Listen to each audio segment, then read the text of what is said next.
Okay. Um, we started doing these, we have this Bitcoin group here in Redding, California, Oh, and we you're in started Reading? doing, are you familiar? Yeah, I'm from Sacramento. Oh, shut up. Oh, cool, man. I want to know your whole story. So I it's a mean, lot, huh? there's a lot, right? It's I'm a California kid. I was born and raised just right outside of Sacramento, and then I ended up getting well, I got offered a lot of different scholarships from different schools to play basketball. I've played basketball basically my whole life, so it's kind of just I've always learned a lot from the game of basketball, so it's always taught me a lot of different things.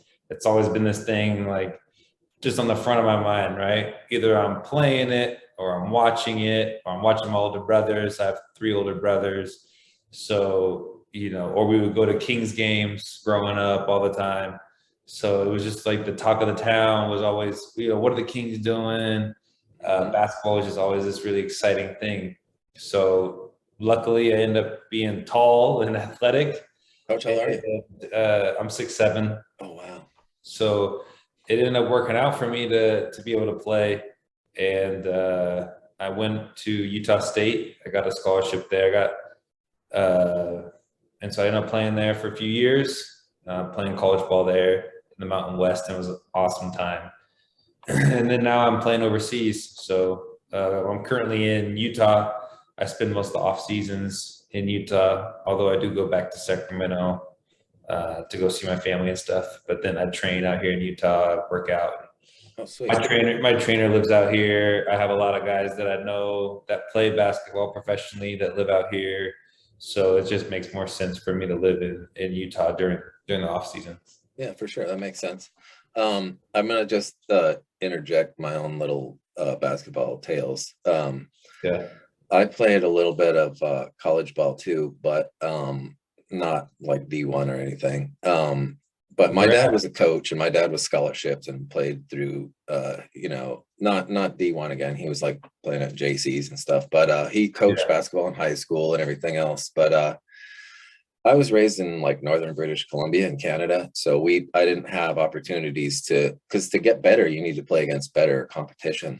So I moved down to this area to go to college and just walked on and made the team. So it was fun, but we played like the Banana Slugs from the 49. coast, and we played yeah, and they were like, we beat them, but we played like uh Caltech, Pasadena, like they were like Yeah. a D4, and but we that was above our, like we were below NAIA or NAIA 4. I can't remember. This is a long time ago because I'm old.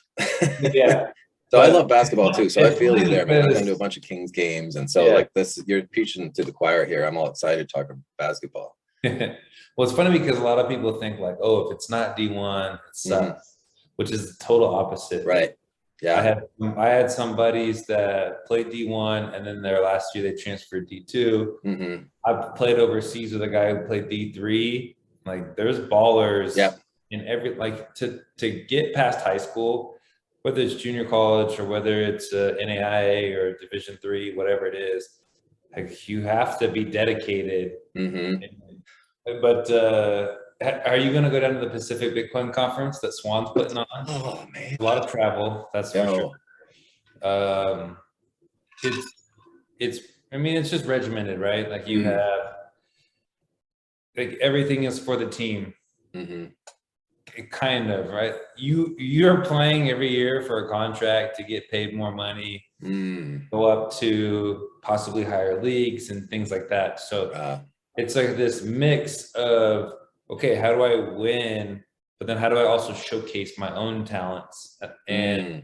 And then how do I showcase the talents of my teammates? Because when they're playing well, then that gets me open looks. That makes the game easier for me as Right. well. So there's a lot of different things. And normally when you win, then everyone gets showcased. So Hmm. that's the ultimate goal is if you can get everyone on the same page to like, hey, if everyone is selfless and we're not focusing on stats, then we'll win. And then when we win, then Yeah. we're all I'm gonna gonna be signing derail us again, man. contracts.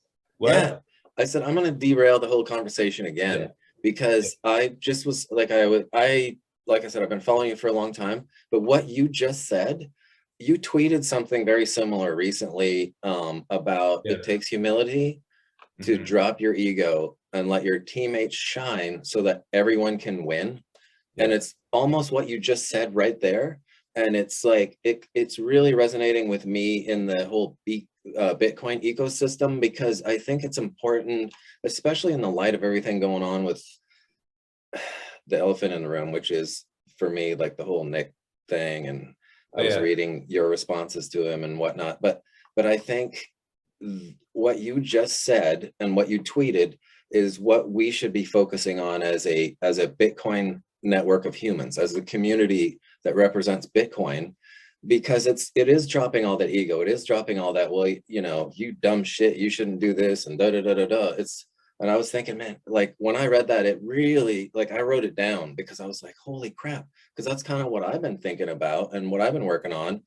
And I was thinking like, man, it's kind of like maybe two divorced parents who just don't see eye to eye on anything, but they can let it go to raise their kids. You know, they can work together for the good of the main goal and just drop all the other crap. So when you just said that, I'm like, holy crap, that is so true, man. Sorry, I didn't mean to derail you No, off the whole thing, but it just really hit me. no, I mean that's spot on. Yeah, And it's a little different with Bitcoin because I mean everyone has their own goals, right?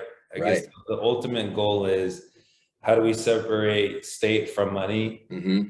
How do we get the government out of our money? How do we keep it so there's not one central control? Because if there's one entity that can control our money, well, then they can control us, right? Yes. But if there's someone that can't control our money, which that's what Bitcoin is, and it's the only money that no one can control, then you can't be controlled Yeah, and you're ungovernable. And I think that is the point that I foresee in the future is, do I think Bitcoin's going to eliminate governments? I don't know if I'm that deep down the anarchism mm-hmm. rabbit hole Right. like a Stephen Rivera is. Yeah, yeah, Stefan Rivera, but I think it will, drastically minimize the role of government. for sure. There's so many, three letter, like the CIA or whatever, Mm-hmm. all these things and all these programs that they know that they can always print money for Yep. because they have control over the money. Yes. And we got about three topics going at the same time right Yeah, now, we but do have a lot I of get time. so excited about, like, when you say something that just hits me right in the face. I'm Yeah, like, oh, we got to talk about that, because yeah, I just was going down another rabbit trail when you were talking about the community and it being, and the whole decentralized aspect of yeah, things. And it made me think of, like, there seems to be like a tier of like Bitcoin mines right now. That this is another thing I didn't appreciate about the exchange that Nick had with you, where he was talking in a demeaning manner to you, like, oh, you're just some anon, which made me laugh my ass off, because it's like, yeah. if anybody is more distinguishable, he didn't even do a search, didn't do shit, didn't try to look. I mean, like, this dude is, I'm the anon right here, this guy. But Yeah. you're like, you stick out like a sore thumb. You're a 6'7" professional basketball player. Like, come on, man. Yeah, Anyway, I literally just have Sean Harris. yeah, yeah, your name, you're like my picture, everything. But Yeah, the beautiful thing about this is you matter just as much as me, as the next. Like, yeah, there's yeah, no, where the beauty of decentralization is our votes are all the same. This isn't Ethereum here. This isn't uh the current financial system where a centralized group can get together and go, oh no, you are a little peon. Get back down in and stomp your face down and do like you said and say, oh no, we're gonna tweak the interest rates. Oh, we're gonna tax the shit out of you. Oh, that is the beauty of this too. And so it truly gives the power back to the people. It truly is like, hey, you know what? I don't want to talk to everybody. I don't give a crap what their resume says or anything else, because they are all just as important as the next person in a system like this. And I really, appreciate that component of the Bitcoin network as well. Building yeah. that community where everybody counts. There's not like a hierarchy with a pinnacle top that is the centralized head. So I love Yeah, it. I think that's important, right? Like Hmm. just what you said, like, and there's a lot of people that go back and forth on, oh, Bitcoin is a community, oh, it's not a community. It's It's a like, cult. Yeah, oh, it's a cult religion and whatever. The best damn cult I've ever been in. Yeah. I go like, well, isn't the dollar the biggest cult? Like, Right? Yeah. so, Yep. but either way, right? Like, is there like when people say, "Oh, we all need to be doing this," or "We all," Mhm. in reality, we all don't need to be doing like. Everyone just has their passion, Yep. and I think you have to go after your passion. Yes. And if that aligns with other people, Yep. and that's what I love about the Meme Factory, is we were just random memers. Like I'm a part of the Meme Factory. If anyone who's listening doesn't know, I saw that. like we're memers that meme about Bitcoin. We, Yeah. so I love it. we're just these random memers that end up coming together, and the things like that we've done are pretty cool. Like we did the laser ray to 100K meme. Oh, yeah. And so, and there's other things that we're doing now too. And it's like, if I didn't have these guys and Becca as well, she's a girl, she's in the Meme Factory. If I didn't have these people with me, or I wasn't with them, or we weren't aligned together, there's a lot less that I feel like I could accomplish in the Bitcoin sphere. Yes. So that's kind of what I was thinking about. Was I'd also just played a basketball game, and I'm on a pro-am team this summer. And the guys that we play, we're undefeated in our pro-am league. And, we play against guys that are in college, guys that are playing professionally, and all types of stuff. Sometimes we get G League guys or NBA guys that come and we still win. And it's just because everyone on the team plays selflessly. No one's saying, look, oh, I didn't get enough shots tonight. There's some games where I score 4 points and we win. And then like last night, I scored 22 points and we won. So it really doesn't matter to me as long as we're winning. And I think that's like how I look at it. If you're trying to accomplish something, if you go at it by yourself, like you're just not going to get as much done. And so if you can find the right teammates, you can find the right people, and then people that also don't have a big ego, then it just works so much better. And that's what I like about Bitcoiners is like, we invite people onto our podcast that we have, and then be like, yeah, for sure. And like people that have way more followers than us, or that have, way more, that have been in Bitcoin way longer than we've been in Bitcoin for. And, and to normal people, they think like, oh, you've been into Bitcoin. Like most of us have been in Bitcoins from like the 2017, 2018, 2019. And they'll go, oh, wow, like you guys are OGs. But we look at like people from like 2011, 2012, 2013. I'm like, those are like the OGs, really. So, but it's just fun to be able to work with, and it doesn't even feel like we don't get paid. So it's not even like work. Yeah. Just have those people. Yeah.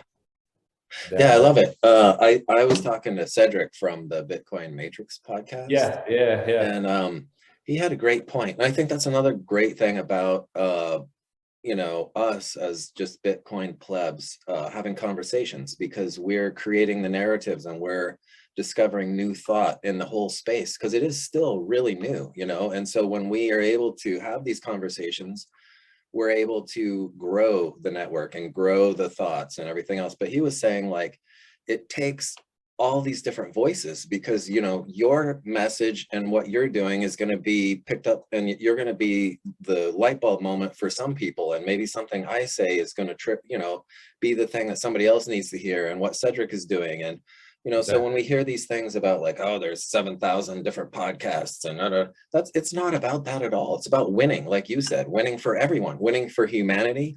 And so I think it doesn't matter. Like we need 10,000 more, just because we've barely scratched the surface of Bitcoin adoption, and we need to grow the network, the human network, as big as possible. And so I think, if whatever, like you said, whatever your passion is, if you like talking, if you like memeing, whatever it is, like, do it, push the pedal to the metal, and we're all teammates here. We need to focus on the things that we have in common, not all of our differences. Yes, I totally agree with that. And that's like anytime that I talk to any Bitcoiners, right? And like, look, we shouldn't be the only ones memeing. Like, there should be other people that meme too, or if people have podcasts, let's 10x the amount of Bitcoin only podcasts that are out there. Yeah, I totally agree with that. And because there's so many of the altcoin scams that are getting pushed, And, Mhm. and like basically it just comes down to every altcoin is a scam Yep, or is there to take away your Bitcoin. You know, for one or sure. the other. Just like the dollar is there to take away your Bitcoin. Mhm. So there's so many of those things that are out there and not as many Bitcoin only.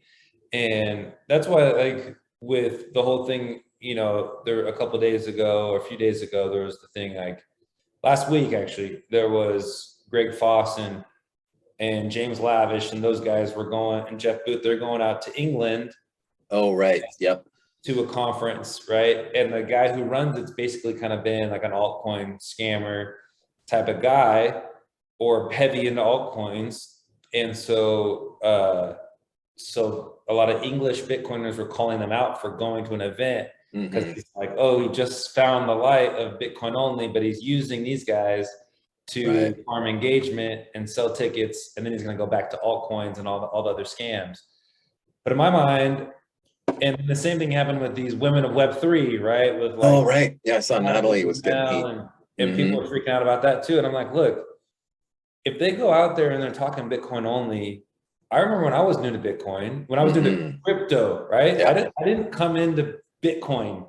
I right. came into crypto Mhm. and then slowly and surely I was like, well, everything just follows the Bitcoin halving cycle. It pumps at like 18 months after, and then it has the run blow off top. And all the other altcoins do the same thing. And Mhm. then I'm like, you know, none of the other altcoins, like Bitcoin solving, it's going up against central bank inflation. And inflation is a huge theft that many people don't even understand, Right. and it's going up against the Cantillon effect and all these different things that Bitcoin is solving for. It's Mhm. solving for remittances across, you know, across countries and tons of other things. So, and then I go, well, what is Ethereum solving for? JPEGs on the blockchain, you know, it's like Yep. nothing. It's not solving Exactly. anything. And Mhm. so then that's when I realized, right?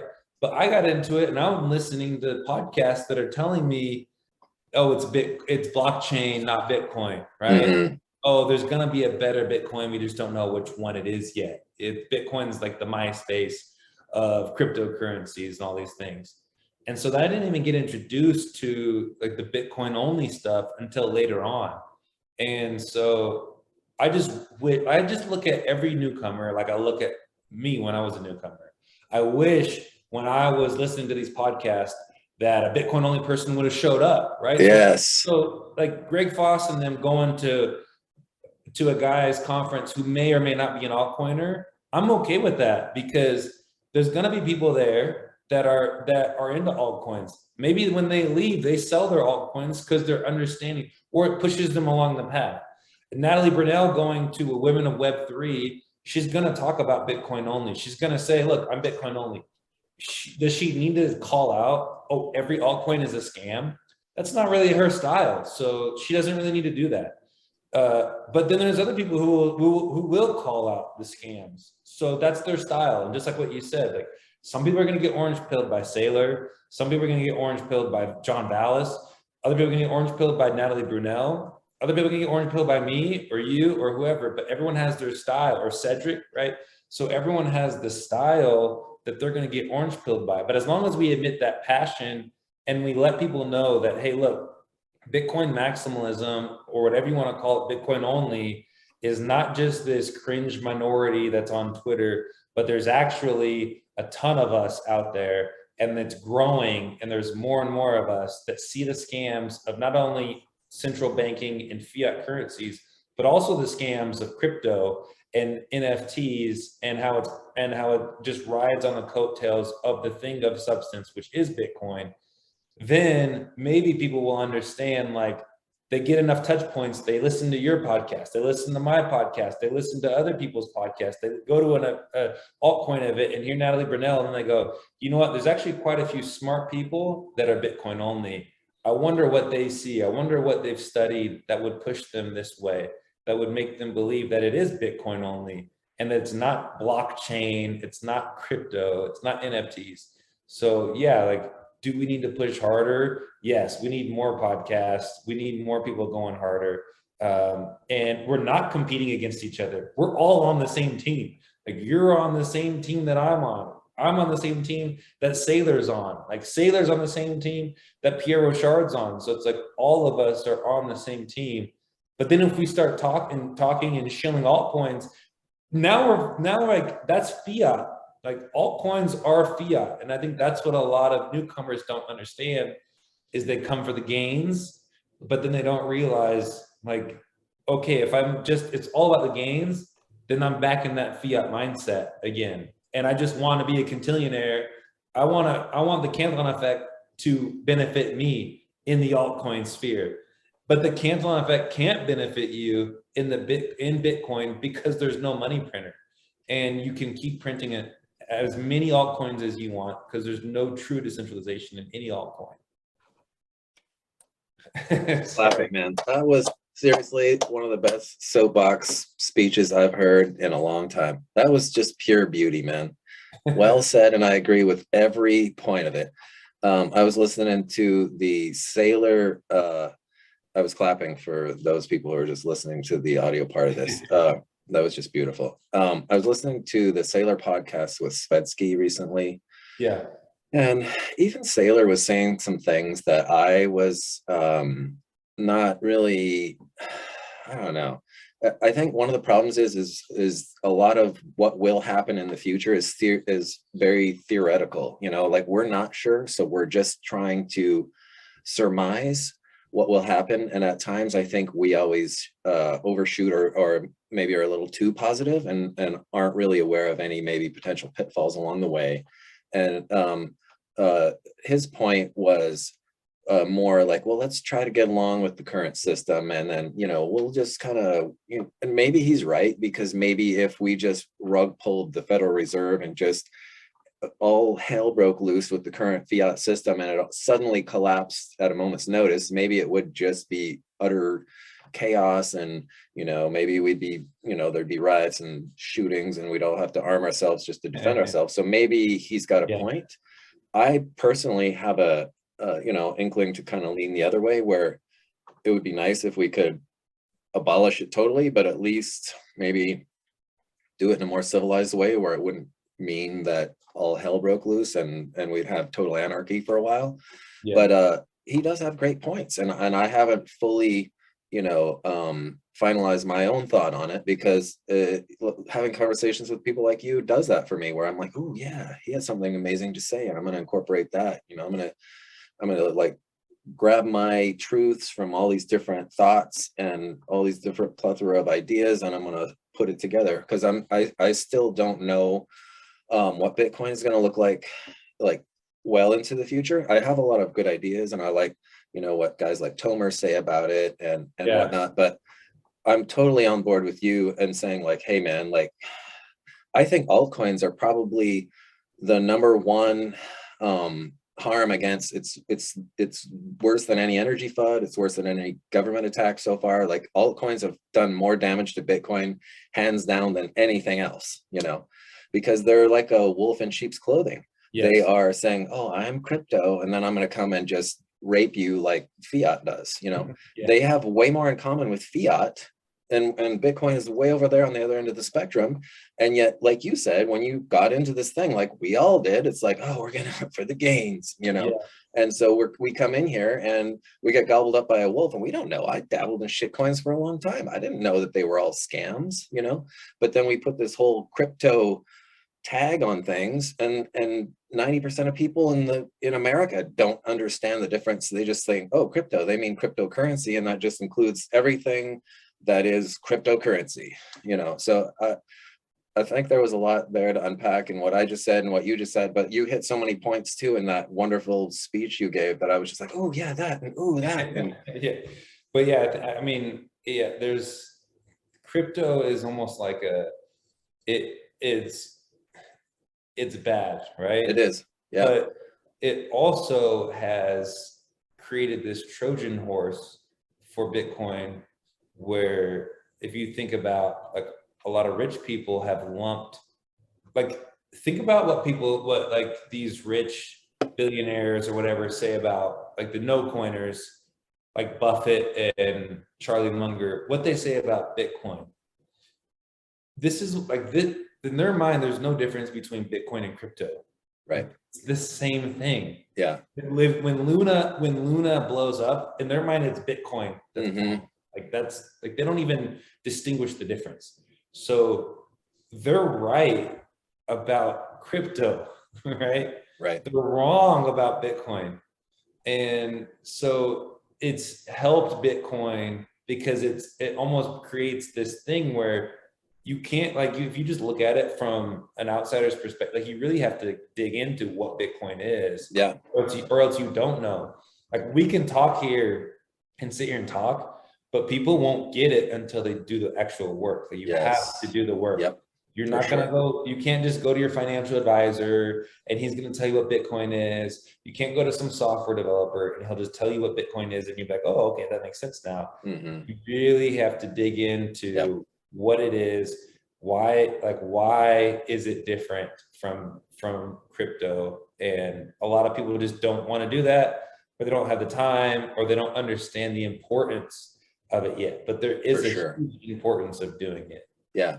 No, I think it's important to define words too, because right now it seems Yeah. like the last few years, definitions have been just blown out, like recession. It's like today we're officially in a recession. Oh no, we're not. We're good. And it's like the traditional definition of recession since I can remember since I gave two shits about economics 30 plus years, 40 years, was always the same thing Yeah. until like the last week, so it's like the term crypto, I think I'm not of the camp that says don't include it all. It's a good opportunity to explain all the differences, because technically, all of these central bank digital currencies you could call crypto, when they roll out. So it's like you can't just blanket call all this crap crypto. Like we need to really educate people, like you said, and they're going to have to go in and do the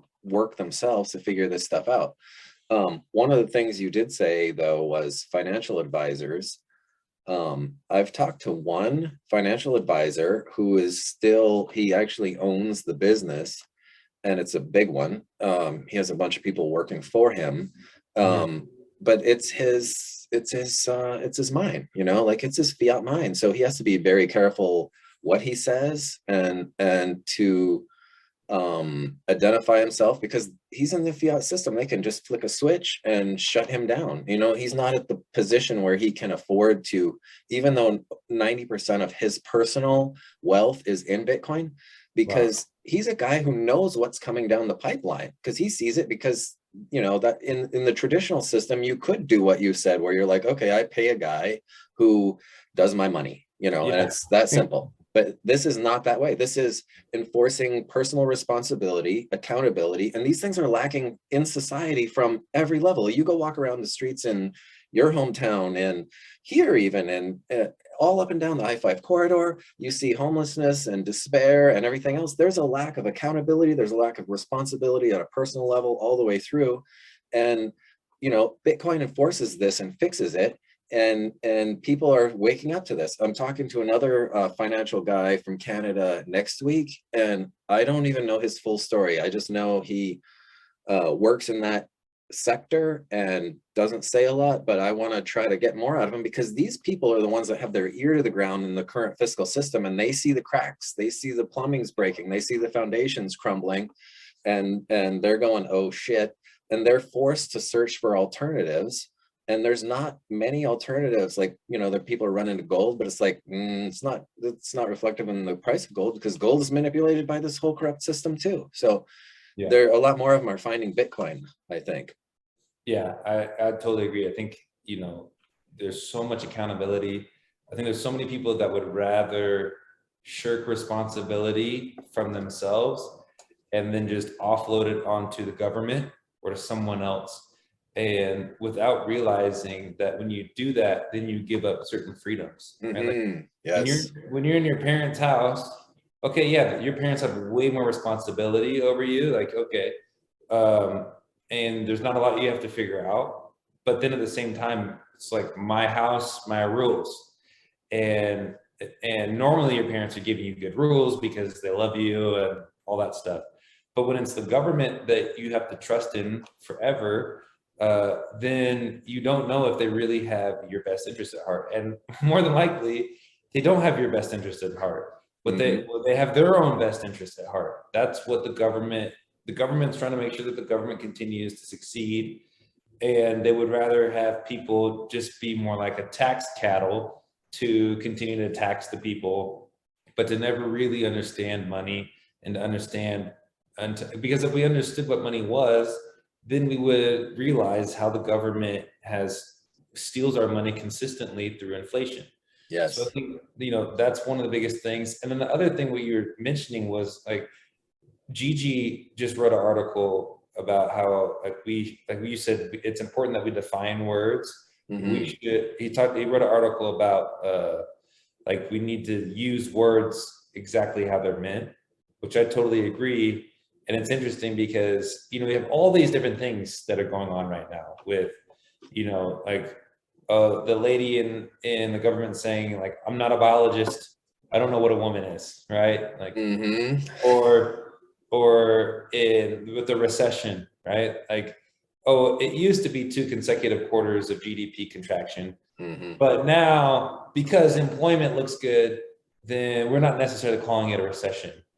But they're not giving us a definition of, okay, well, how much does employment have to get to make 2 consecutive quarters of GDP contractions plus a certain number of unemployment or percentage of unemployment? They won't give us a number, because then if we hit that, then they have to admit that we're actually in a recession. So the whole point is to obfuscate truth. Yep. And that's what's going on right now, is instead of telling us the truth, then most people would rather hear the convenient lie. They'd rather hear, oh, we're not in a recession. Okay, that's fine, right? Instead of, I would rather the truth. Tell me the truth, right? If I go to a doctor, do I have cancer or do I not have cancer? Like, just tell me the truth. I want to know so I can know how to combat what I have, or I want to know how to figure out what are my next steps. But if you tell me a lie, then I don't know. Like, okay, and this is the thing too. Recession. Oh, this is no longer a recession. Two consecutive quarters of GDP contraction because of employment. Well, how do we know that the unemployment numbers aren't being fudged, right? Yep. How do we not know that those numbers aren't being tampered with? We don't. We don't. Well, they are being fudged. We know that. Yes, they keep exactly. tweaking the algorithm on which they say, like, if you go, and then they compare rates from 30 years ago, and it's like, no, you guys have been tweaking these. You don't count this group as unemployed anymore. You don't. Oh, they haven't been looking for work in 6. So we know they are fudging these numbers, which is even worse. So yeah, and this transcends not just the financials. This is like moral, legal, like all of our systems are being corrupted by this.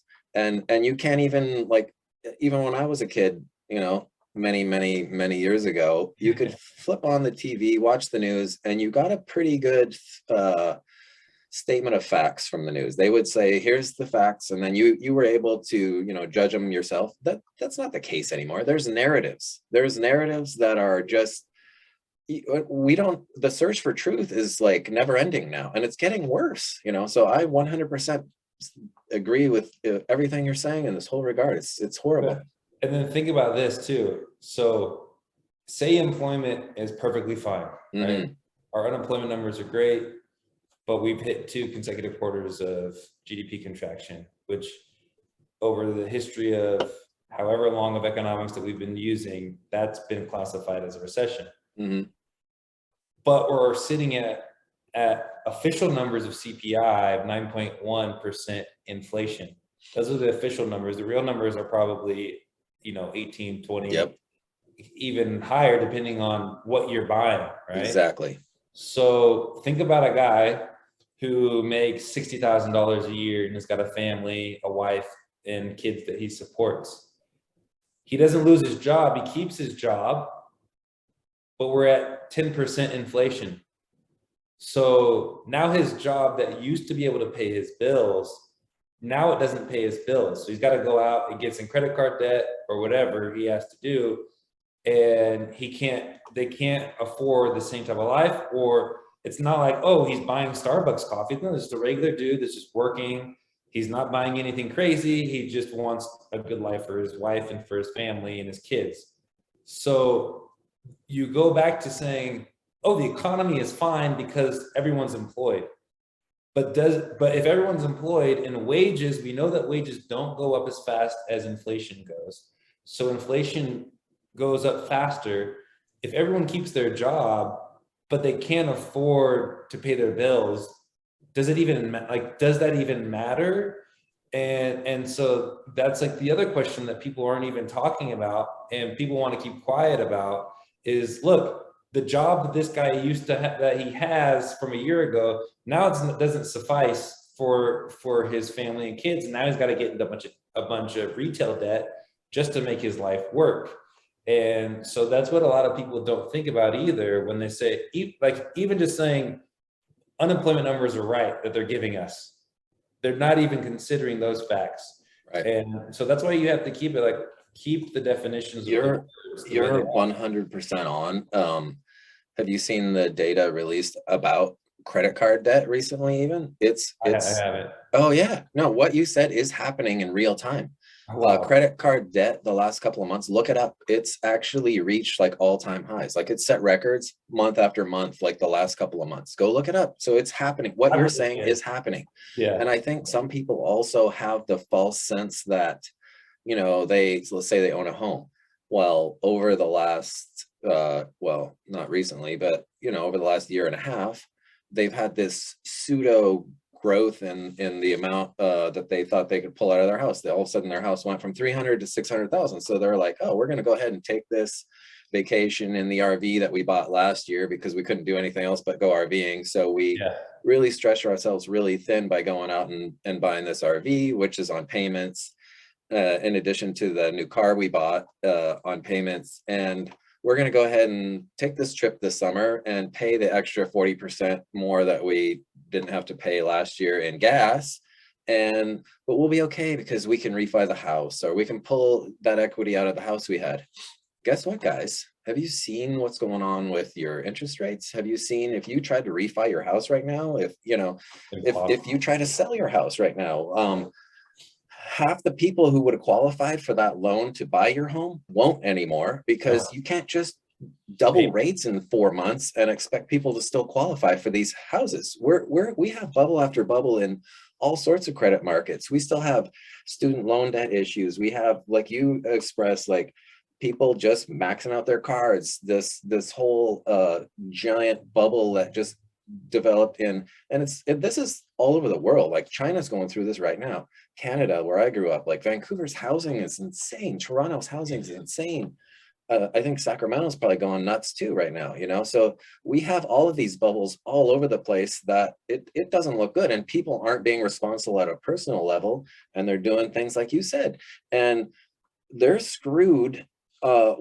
Like you said, like their values being stripped out while inflation's going on at the same time. Like just the extra cost of gas hasn't really made its ripple way to a lot of the end consumers yet. Like we're getting bombarded by a ton of different sides. And so when we're told a narrative like, oh, we're not even in a recession, it's like, I've heard people even throw out the depression word, because it's like, we can get away with just hitting print all day long until a bunch of other countries stand up and just go, no, we're not cool with this. We're not going to use your dollar to transact our oil deals and our wheat deals, and we're not going to use it as the world reserve currency. We're going to go ahead and just skirt around you guys.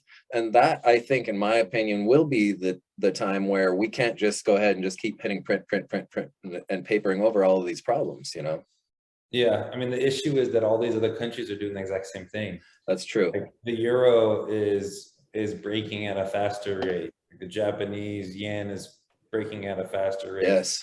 So that's part of the issue, is everyone's doing it at the same time. Mm-hmm. But I think, and what's interesting is, I was thinking about this earlier today, was people like, so there's two things actually. Well, I got a lot of things that you. Yeah, I'm right there with you, man. I'm just all over the place. Go ahead. Sorry. So the people that are saying we're not in a recession because the numbers look good are the same people, Janet Yellen, whoever, that were saying no inflation's coming. Like we don't foresee inflation coming. Like, and then inflation happens. So like what credibility do they have? Number one, right? And then number two is if you go back into 2020, when we had the huge crash in the markets, and then there was the K-shaped recovery, those stock markets recovered, like the equity markets recovered pretty quickly, while there were a ton of people that were still left without jobs and the economy actually wasn't doing well.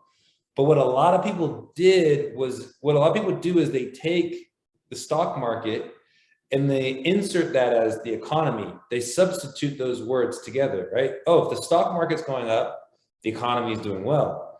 And in that moment, it was very clear that the economy was not doing well, but the stock market was going up because there was all these business loans. There's the UBI that was going, well, like the stimulus checks that were going around. So the stock market's pumped at the same time that the economy was like tons of people were losing jobs. There was record unemployment after record unemployment every single month. So all of those things were going on at the exact same time. So I think that's what a lot of people get confused on is the stock market is not the economy. And a lot of people, like, they'll just look towards, well, what's the S&P doing? What's the NASDAQ doing? What's my, where's my retirement account at? If that's doing good, then the economy is doing good. Yep, And 100%. it's just one metric in all of that. Yeah. No, it's funny, my dad was a high school teacher and then he actually became a college professor later in his career. And I would have these talks with him too, and he was one of those people. And he'd go, "Well, the stock market's doing great," and you hear it on the news, you hear it all over. And I'm with you. I'm like, the stock market is not an indicator of a healthy economy at all. You can't compare the two at all. Like the stock market, for example, before people were forced into 401k plans, less than 50% of the populace in America even was bought into the stock market at all. The stock market represent probably the majority of the money in the stock market. You probably go research for the exact number. Most of it is owned by less than 10% of the people. And then the majority that does, because there is a majority now, meaning over 50% of the populace that actually is invested in the stock market, but that is only because they do it via the 401ks and they're not actively, keeping their ear to the ground and realizing what's going on. They're blindly trusting that whatever plan they chose or whatever financial advisor they have is guiding this money for them, So it's not just a horrible reflection of what is really going on in the economy. It's a horrible system because you have a bunch of people that are misguided. They're probably like fish at a poker table, where it's just like, if you don't know who the fish is, it's probably you. Yes. So they're in there, they're the ones that are getting their lunch eaten, like the government has a TSP plan or something. It's a thrift savings plan, which is like, their version of 401k. And you have choices where you can pick like, A, B, C, whatever, but it's like, you can't self-direct it. You can't just, and tons of it is bond heavy, so it's like, oh, it's a way they support their own treasuries. And it's like, you're getting sold into guaranteed losers and you just don't even know it because nobody goes out and does the legwork, like you said, to actually understand this stuff and go, this is another way you're being stolen from, like all the ways that money is printed, like I didn't know a lot of this crap before I even got into Bitcoin, but it's like as you dive in and you go deeper and deeper and your mind expands, it's like, because printing money, there is a print button and they can physically just hit it. But like this whole, what's the levered loan thing called, that some banks can loan money that doesn't really exist, but it's based upon a certain fractional lending.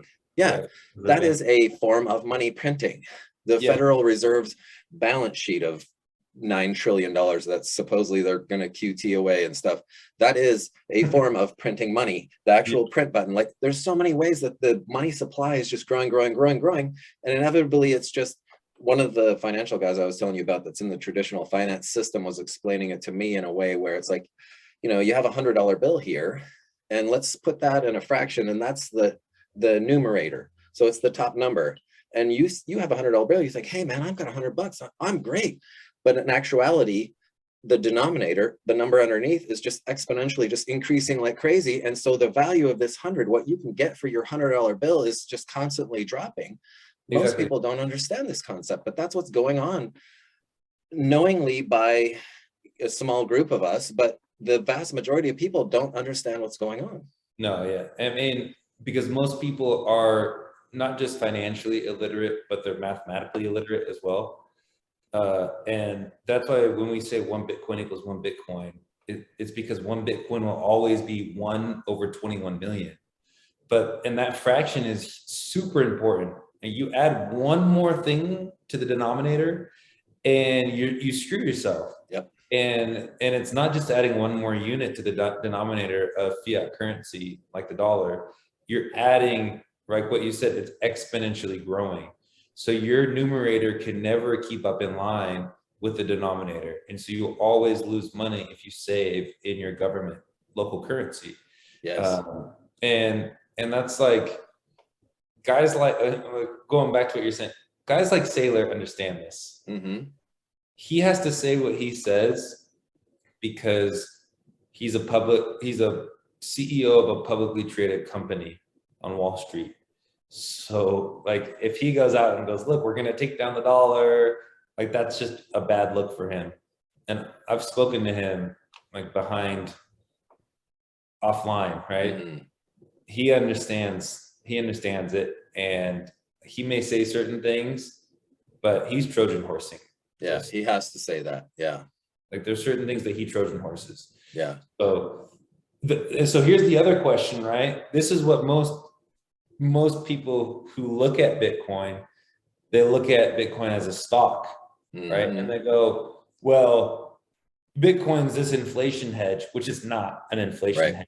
I think that's like, it's like the worst thing to call Bitcoin. Not the worst thing.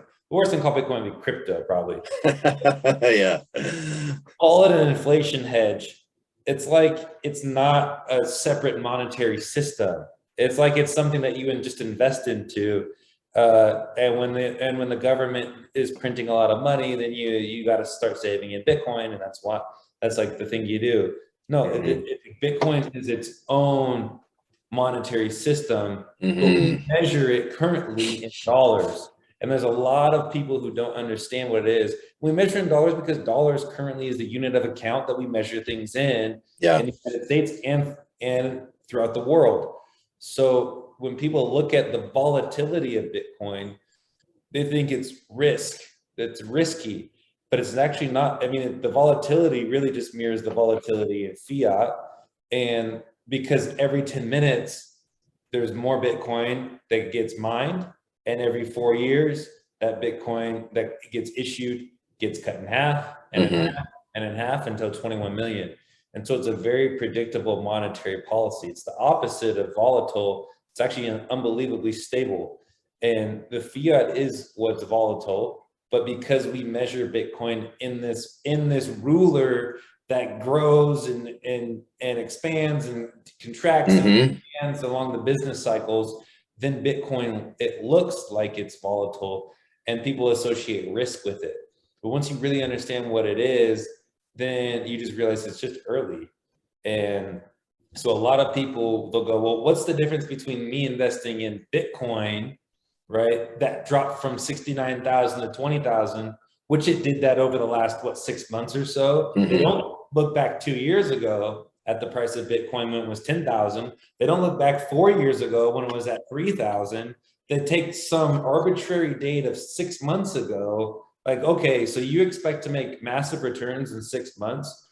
You got to expand and zoom out your time preference, right? Your time preference is way too high. You got to lower that time preference. But us as humans, we get Amazon same day delivery. We get things to our TV today. Like we get whatever we want. We got porn right now. You don't have to go out and talk to a woman. You can, like, all the things that you want, you can have them. I can order DoorDash food to my place without cooking. anything and everything that's just bad for me, I can get at the snap of my fingers. Mm-hmm. So our time preference is totally screwed up today. And this is a hard part. That's the fiat mindset. Yep. Well, 6 months, what happened in the last 6 months? Am I going to make a lot of money on this? Mm-hmm. It's not about making money. It's about Yeah. a transition of money. Mm-hmm. We're leaving a broken monetary system that the majority of people don't even recognize it's broken. But it's Mm-hmm. obvious that it's broken if you do your homework and you do your research, that it's broken, and there's Yep. and no fixing it. Like, Right. oh, we can fix it, we're gonna get out. No, this thing is printing to infinity. Yep. It's already shown that it's printing to infinity. Mm-hmm. It's a crack addict. Yep. It's not coming back. And Yep. so at this point, it's like get into Bitcoin Yeah. and figure it out, or you get left behind. And you keep using the same FUD of, oh, it's super volatile. It dropped Mm-hmm. 20,000 from 65 to 69,000, whatever. Or you start to lower your time preference and you look historically at how money has been exhibited. What are the characteristics of money? Why do people naturally choose a good money? And then Bitcoin really makes sense. And then your mind gets blown left and right. Yeah. You know, like what's really hard for people is the time preference thing is just so hard for people to overcome as well. Yeah, for sure. I even find myself I sleep well at night. Even I mean, initially when I was getting in, I'd see, you know, a couple $1,000 swings and I would be a little uptight about it. And Yeah. I don't even care. But once in a while I do find myself looking at price, you know, and I have to just remind myself, like you just said, like, hey, this is an illusion, it's a delusion, and this is, you know, one Bitcoin is one Bitcoin. That's all you need to know, you know. So I have utmost conviction and zero doubt about everything that you just said. Like, the current system is screwed. It's off the rails, and just it's like a slow motion train wreck. And that's another beauty about the whole Bitcoin experience for me is you can, like, it's almost like all the great Bitcoin minds that we've been researching and listening to the last several years wrote a book for us, and we've read it, and now we're watching it unfold in real time in front of us. It's in slow motion, mind you, because it's just like, oh, and then boom, an explosion here, and the train's going off the tracks here, and people are running here, and it's just like, yep, they were right, you know. And that's another way you can find the truth in this, is like, no, you go out and you research it, and then you stop and take a step back and look with your own eyes and see what's going on around you, and you can see who's telling you the truth and who's lying to you, you know. And it's like with the Bitcoin community, I've seen straight up truth, you know, and I think that, you know, based upon the technical Bitcoin network, it enforces truth. And so it brings truth out of us as humans. And then the whole process, it opens up all sorts of other things. Because I have always been like, well, how does like a guy like Robert Breedlove dive down these philosophical and, you know, touching on religion and all these things? But the deeper you go too, you're like, wow, you do, when you slow that time preference down, like you said, you start opening up these other things, because then you're like asking yourself these questions, like, you know, like, why am I even here on planet Earth? Why are we, you know, and you're going like, we all have more in common than we have not, you know. So we don't need to, you know, like, what's going on? Are people trying to control us through these divisive techniques and through FUD and through false narratives and everything else? That's what's happening, you know. It's like we're all really wanting the same things. We're all wanting to be loved. We all want purpose. We all want meaning. We all want to see like our kids go on and be successful and be happy, and, you know, and it's when you do feel that your value and your worth and everything is being, you can actually save it and transfer it into the future, you do start to think about these things more than just your little pinprick that is your life, you know. So it's kind of crazy. I think you got to go pretty soon though, don't you? Yeah, we'll be recording, but you've got what is, if you wanna talk. Yeah, what is the name of your podcast? So, well, we have the Meme Factory podcast. Oh, okay. We do that live on Yeah. Thursdays at 7:30 Eastern. Oh, sweet. And then I do a couple more. I do one called Bitcoiner's Guide. Oh, okay. Plan Marcus and I, we do that one together. And we've been starting to invite guests now. We were doing it kind of by ourselves, and it's more like a news update. We started out as that, and now it's kind of just, it was like a weekly news update. Now we just do Yeah. once a week. We'll invite people on if we're interested in something that's going on. Like there was like the farmer uprising in Oh, the Netherlands. So we yeah, the brought Dutch, on yeah. a Dutch Bitcoiner to Mhm. kind of talk about that. Oh, And sweet.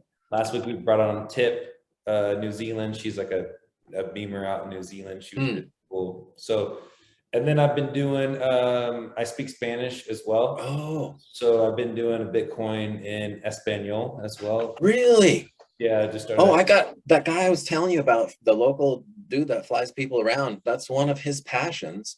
And so he's been doing podcasts because he's taken like he flies people down there, but he's taken like motorcycle trips where he's spent a month just driving around in South America on a motorcycle. So he has a heart for South America. You guys should like hook up, because he's done one podcast with somebody from like the lake in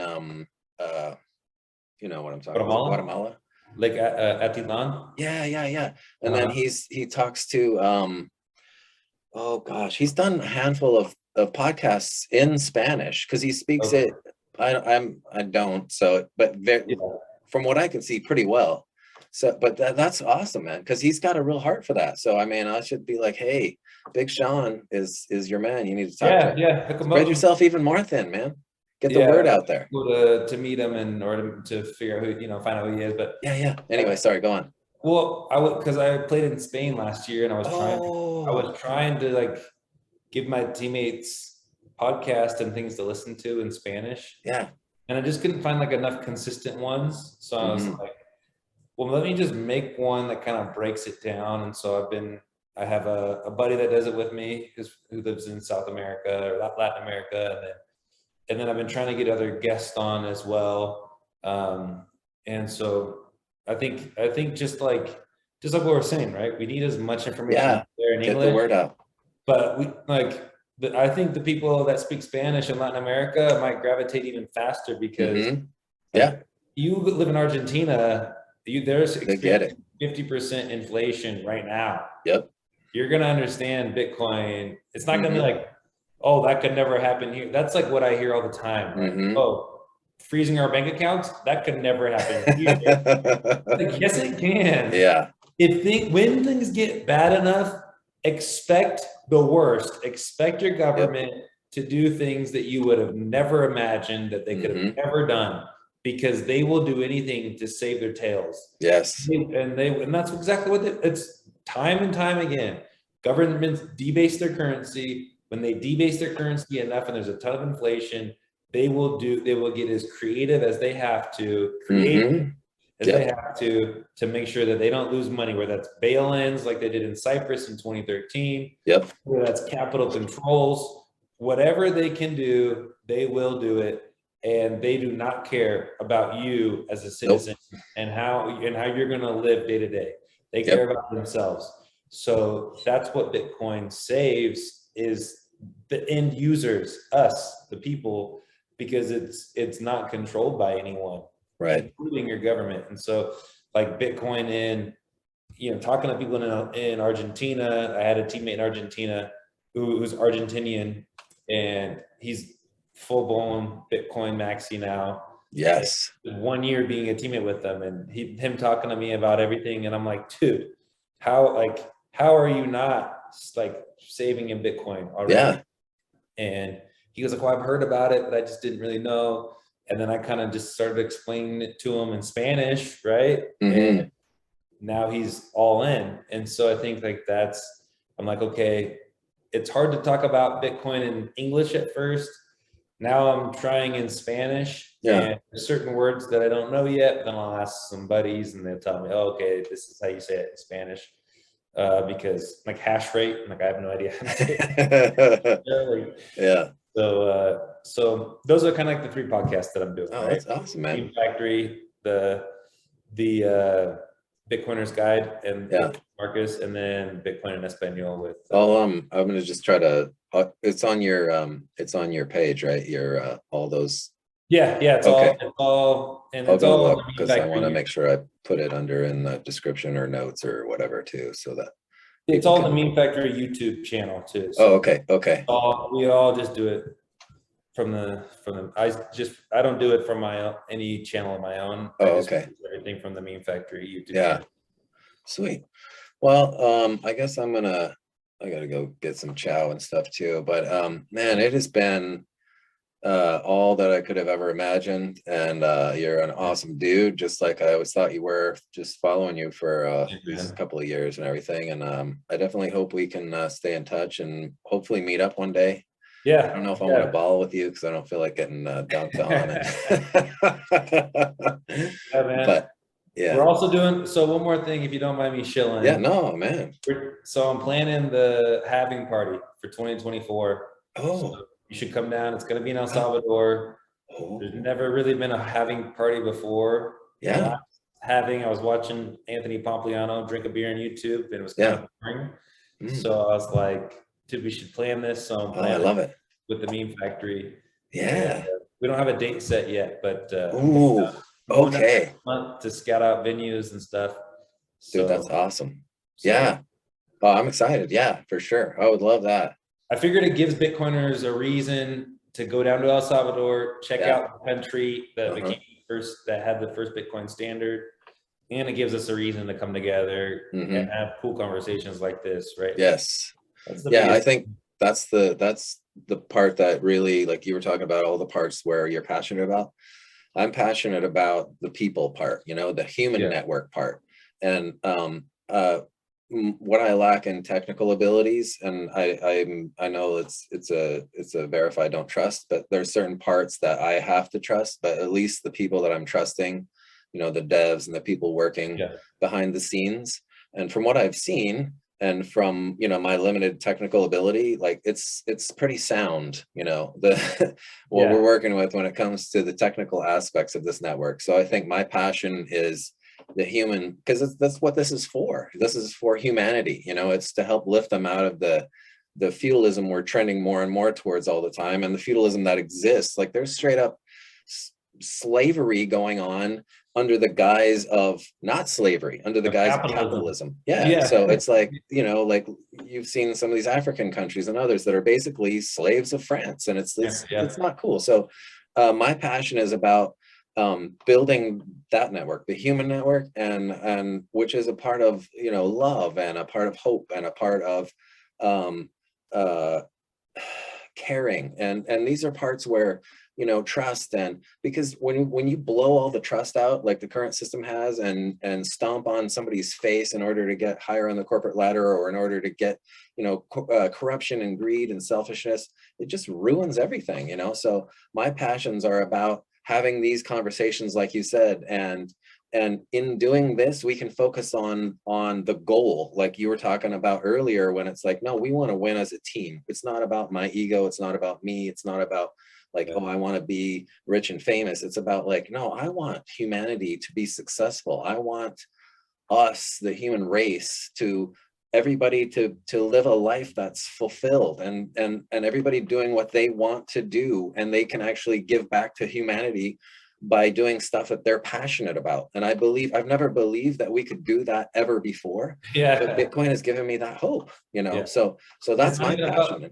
Yeah. yeah, and it's not even about how much Bitcoin anyone has. No. Mm-mm. I Nope. think that's like the dumbest argument when that's like the altcoiner thing. Oh, I Right. have more Bitcoin than you.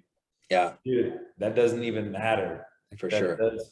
it's a competition with yourself. You're Yep. trying to save more, Yep. you're trying to better your life, better your situation. And in doing so, then it actually helps out everyone else For because sure. the world into a more fair system. Yes. But and so I think that's just like it doesn't Yeah. even like if you're getting into Bitcoin in 2022, don't worry about the people who got in Nope. 2017. Like, Nope. or if you're getting in 2024, like you can't be worried about how much you have because that's when people get greedy. Yep. When you get greedy, they turn degenerate, and when you do that, then you're playing these games like you're doing with all the altcoins or Mm-hmm. Luna and all these different things on leverage, and then you get frantic Yep. and then you and then you get Bitcoin derangement syndrome. So like, Yeah. just focus on buying, stacking your sats, saving Hmm. Bitcoin, and then everything will work out. If you do that strategy for 10 years, and then you wake up in 2032 and you're like, dang, this really worked. Like, Hmm. I ended up having one Bitcoin, but now I can retire my family Yep. off of one Bitcoin. Hmm. Like, You'll be playing basketball for fun then. yeah. I play for fun basically now. Oh, that's great, man. Doing what you want, what you enjoy and what you're passionate about, and actually being able to do that in a way where it sustains your lifestyle, man, that's like the dream. That's what it should be all about. And I think that's another thing Bitcoin can do for humanity going forward, you know? Yeah, exactly. Well, man, it has been my pleasure, and I hope we can do this again because I just get so inspired. And when you're saying things, my mind's just like, you know, when you were on the one, you had a couple where you were up on the soapbox and you were just like preaching to the choir, and I was just like, oh, that. I should have written a bunch of notes because I wanted to talk about 16 things, and then I we gotta talked stop doing about that. 10 of them, but. Plan Marcus always tells me I gotta cool down on that. So I gotta. Oh man, that's another thing. There's not a right and wrong. We're Yeah. expressing ideas back and forth, and just, you know, we're excited about this because it's something that, I mean, I'm not a dummy. You're a smart guy. We've lived a life and seen, you know, like I've always lived just thinking like, man, something's missing. Like, man, I feel like a rat in a maze here. Like, man, I don't, you know, and Yeah. I was raised in church and I have faith and, you know, I have all this other stuff, but it just, Yeah. there's still like something missing. And so it's like, this Exactly. to me has been something that I've been more passionate about than anything that I've been, you know, like outside of like, you know, wife and kids and, you know, stuff like that. But like this is like hope for humanity. That's a big deal, you know, like It's big the deal. first thing that I found that I was like, oh, like I kind of have an idea of what I want to do after basketball. Yes, You yes, know, like yes. before it was like, well, I could do this, I could do that, like I'll be Mhm. fine. But then with Bitcoin, it's like, wow, this really fills that passion that I have, Awesome. you know, that I have for basketball. So Yeah. it's been really cool. Oh man, that's exciting stuff too. Because I mean, great minds, great people like you. Just and like you said too, you're not doing it for gain. You're doing this for passion. You're doing this for others, and you're going to find a lot of fulfillment in it too. So I mean, this is awesome, man. I hope we can Yeah, do this again sometime. And it was yeah, me super too. nice to finally talk to you face to face, other than a couple words on the old tweeter. Yeah. Thanks, Lauren. I All right, appreciate it. man. Thanks Yeah, for having it me was my on. pleasure. I'm definitely down to do it again in the future. Yeah, So yeah, thanks. sweet man. All right, take All it right. easy. Okay, you too, man. Bye. Bye.